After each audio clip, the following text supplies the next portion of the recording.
All right, everybody, welcome back to the third Saturday in October podcast, where today we are going to go through all of the conference championship picks for the week. We're your hosts. I'm Evan. I'm Cameron. All right, now we'll get started. So we're going to go all the way from the G5 down to the SEC. First up, we got Army versus Tulane. And this one, as well as the next one we're going to talk about, is a little bit interesting with where they're going to play. So this is actually at Army. Uh, Not a whole lot to say about this game. Tulane's coming off a pretty bad loss. Army's 10-1. Tulane's actually favored in that game, which I don't necessarily understand. I'm picking Army all the way. Like I said in the last episode, they're a good team. They're a good team. Who are you picking? All right. Splitting picks early. I'm going to go with Tulane. The reason that I think Tulane is going to win this game, UTSA and Army had a really competitive game last week. I think it was a 4 or 5 point game. Um, I just kind of see Army starting to have a bit of a dip after that Notre Dame loss a couple of weeks ago.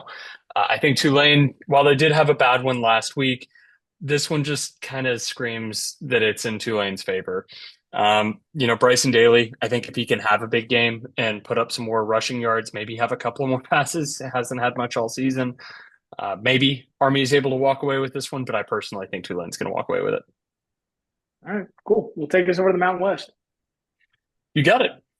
All right. So transitioning to the Mountain West, we've been talking about Ashton Jeanty the entire season. This is actually a really fun matchup. Beating a team twice in the same season is really hard, but being able to play at home, I think, greatly increases your opportunity to be able to do it. UNLV and Boise State played in week 5 or 6, I believe, in the middle of the season. It was a very close, competitive game. 4 or 5 points is all that separated them. Uh, in order for Boise State to win this game, I think they really need to establish the run and establish it early. UNLV is actually ranked nationally as number 10 in the country on the defensive line for being able to stop the rushing attack. I think that actually bodes really poorly for the Boise State offense. Maddox Madsen has actually kind of fallen off a little bit later in the season and hasn't quite been the same as he was earlier on. Uh, I honestly believe that if Hajish Malik Williams, I had to look up the name, I'm sorry, is able to have a big game and can escape the pocket on the Boise State defense, I think UNLV wins this. I think it's a fun game to watch. But yeah, I think that'll also break the playoffs. Yeah. Okay. So you're going UNLV in this game. I'm going to go Boise State right off the bat. And here's the reasoning: UNLV is just a really inconsistent team. It's at Boise State, but I'm going to disagree with you on one thing. For Boise State to win this, I don't think it's on the rush. I think it's got to come from opening up the passing game. When Ashton Jeanty has amazing games, right? I think what was the week before last? He had 172 yards in the touchdown. They barely won. When it's spread out, when they're doing their thing at all levels, not just on the run and not just riding Genty's back, they're a much better team. Like you said, UNLV is great against the run on defense. They're not that great against the pass. So we're going to kind of find out in that game. I think Boise State's really got to open it up or on the passing game to open up that run game. And it's going to be a fun game. I'm actually One really looking forward to that one. one comment I do want to make in this game, and I left it out of my commentary a second ago. Do you know where Boise State's defense ranks nationally when it comes to their secondary and passing defense? Where? They are number 119th. I Yep. can say even if they're able to hold off UNLV in this game, I think if it comes to the playoff, and I do think they take a spot, things could get very, very ugly, very, very fast. Uh, Yeah. if that doesn't happen. Yeah. Yeah. I have a whole other thought about them being in the playoffs and how that's going to shake out for them. That's a whole new season to me, to be honest. So, all right, let's go over to ACC, where I think it's going to be an interesting one because last week a lot of stuff went wrong for a lot of different teams, and all of a sudden it is SMU versus Clemson in that game. I'll say it off the bat. I've got SMU only because Clemson has not gone up for any of the big games this whole year. They they've just been bad. They're coming off looking awful against South Carolina, where they did keep that game close, but I don't know. SMU, they've got the 23rd ranked defense in the country right now, and they've got a pretty good offense to go with it. I don't think Clemson hangs with them. I think SMU is going to secure that spot in the playoff. Oh, this is a really fun week of picks. Ooh, going I have opposites again. I have Clemson All in this right. game. This game screams kind of Clemson to me. You have like a strength of schedule, and you have a welcome to the ACC kind of game in this one. You have Clemson that you're 1,000% right. They've played up, they've played down. They've looked like Alabama of the ACC this year. If Kate Klubnik is hitting, and I have written down 3,000 yards, 29 touchdowns, and 5 picks. If he's hitting, I love Clemson in this game. If he's not hitting, Clemson loses big. Uh, yeah, I that's kind of my big mark in this one. BYU, or I'm sorry, SMU has also won 4 games by 7 points or less. They've kind of inked by in a lot of these games. This is one of the few games that they've played all season where I do think they are outmatched in a talent position. That is part of the reason I'm leaning Clemson. Clemson and Charlotte, Uh, fun game to watch though. yeah, I'll say I was very close to picking Clemson if it wasn't for SMU's defensive breaking, and they're pretty good against the pass too. Just by the way, I was dead set on picking Clemson until I did a little bit more research into it, and now I cannot wait when we talk about brackets to see yours. But before that, go ahead over to the Big Ten. Oh boy, yeah, my bracket took some time to build. All right, so on to the Big Ten.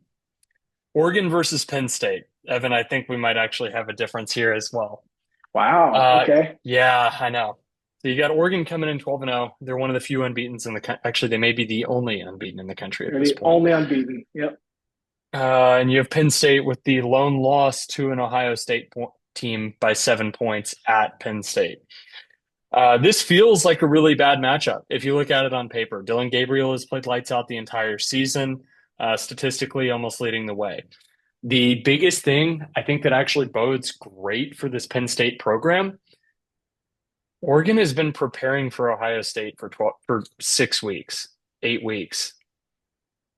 Penn State has been preparing for a moment where they might have an opportunity to go in and they know who they were playing.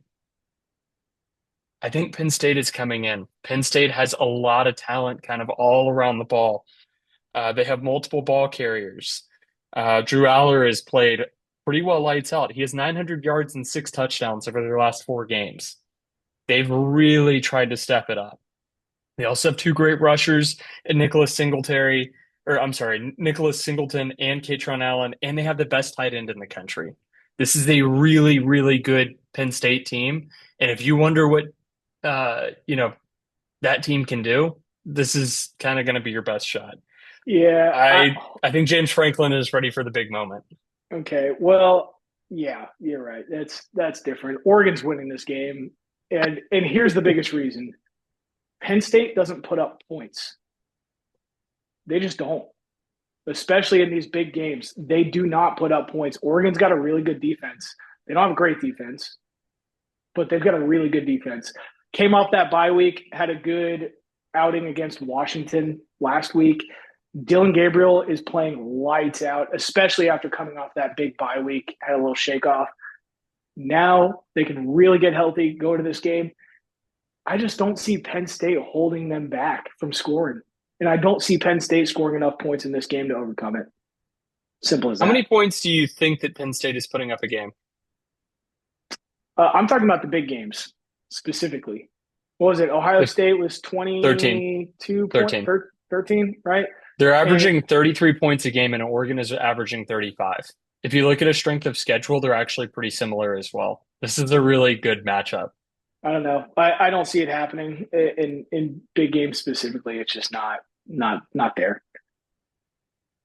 And I'm just going to say this: head to head wise, Oregon wins out all the way. Now I will say this: They are a lock for the playoffs no matter what. Oregon, or actually, really both teams are a lock for the playoffs no matter what.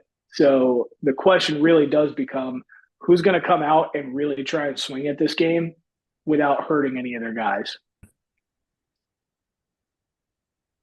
All right, so let's go on over to the Big 12. We got Arizona State versus Iowa State. I think this is going to be kind of a sleeper game for a lot of people, and a lot of people were not watching this past Saturday when I was. I was actually watching both Arizona State and Iowa State in their Kent State matchup. Um, all right, I got Arizona State pulling out this game. I don't like the game though, or I'm sorry, I don't feel confident in my pick at all. Here's the reason I'm picking them. Arizona State is a more complete team.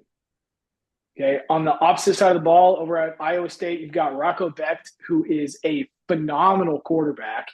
Okay, putting up thousands of yards this year, a ton of touchdowns. The problem is that's all they have on that side. They've got a high flying, passing, big play type of offense. They don't have any running, and Arizona State's just a more complete team. For that reason and that reason only, I'm picking Arizona State. This could easily go the other way and completely mess up all of college football and who actually ends up getting in some of these spots. But go ahead. We have not agreed on a single pick, and I we're not love going this. to. Oh I my love God. this. Yeah, I'm so interested to see the next one, but go ahead. Sam Levitt versus Rocco Becht. One has 3,000 yards, the other one has 2,500 yards. One has Mm-hmm. 20 touchdowns, the other one has 21 touchdowns. They both have offensive firepower for days. I think the game breaker, I would say, is Cam Skatebo, but there's actually two running backs over on the Iowa State side with Carson Hansen and Abu Sama III, who have almost the same yards and almost the same number of touchdowns. Yes, it's split between two backs. And they also don't even Um, combine for as many yards as the touchdowns. Arizona State uh, running back has. You're I'm right, just but they're saying. not operating with as many touches. When you're dealing with a week 13 matchup, it's almost good to have less touches because it Yeah. means you're more ready for that moment. That said, there is one other Arizona State player that I think deserves a mention, and we both kind of didn't talk about him, and that's Jordan Tyson. He's the tight end, or I'm sorry, the wide receiver for Arizona State. Been fantastic all year. Playmaker. But yeah, I have to go with Iowa State, the game breaker in this game. Do you know what Iowa State's defense is ranked nationally? I love What? being able to do this to you and just put you on the spot. It's great. They're ranked third in the country. I think that this actually may be a great matchup for Iowa State. I think it's going to be like a 24-17, maybe 24-13 kind of game. But I think if Iowa State can keep Arizona State under control and put up probably 25 to 30 points, this game rolls in the favor of Iowa State. Yeah, this is For going to that be reason, I'm close. disagreeing with you. This is going to be close no matter what. Iowa State, yeah, they're a pretty good ball team. I just the other side of that coin though is I think they've had a much harder schedule up to this point, especially the last part of this year, especially last week. They kind of narrowly escaped that win against a pretty good team. I don't know. They might be beat up. They might not. I'm not going to change my pick, obviously, but I think Arizona State's going to cruise into the playoffs, and it's going to be a close game. Take I us to the don't. powerhouse. Take us to the powerhouse conference. Let's go on to the games people really want. The SEC Championship. This is a rematch. We talked about it earlier with Boise State and UNLV. Winning two games in a season is a very, very hard task. You have a Georgia team that has felt blood in the water all season, or other teams have felt that way. And you have a probably one or two most talented team in the country in Texas. I think the only other team that would put up a fight is Ohio State in terms of raw talent.